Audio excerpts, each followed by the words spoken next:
Welcome to Guide Guru. We hope this video helps. You start now. Gather 6 eggs, a pot, slotted spoon, bowl, ice, and 1 tsp salt. Place the eggs in a single layer and cover with about 1 inch of cold water. This creates even heating so shells won't crack. Turn the heat up to bring the water to a gentle simmer. Avoid a violent boil. Once the water simmers, set a 10-minute timer. This timing yields firm whites and creamy yolks, which makes the next steps predictable and easier for peeling. Once eggs have chilled in an ice bath for 5 to 10 minutes, you'll stop carryover cooking and make peeling simple. Peel each egg under a stream of water to help lift membrane bits, then have them lengthwise and transfer the yolks to a bowl. You mash the yolks until smooth, then add 2 tablespoons mayonnaise and 1 teaspoon mustard for texture and tang.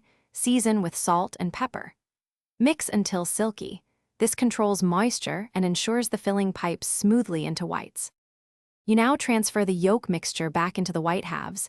Either spoon it or, for a cleaner look, pipe it using a zipper bag with a cut corner or a star tip. Once filled, add finishing touches: a dusting of paprika, chopped chives, or a small spoon of pickled relish for brightness. Serve chilled on a platter. Make sure to refrigerate leftovers within 2 hours and consume within 2 days. If the filling seems watery, you can thicken it by folding in a little more. Thanks for watching. Consider subscribing if we helped you today.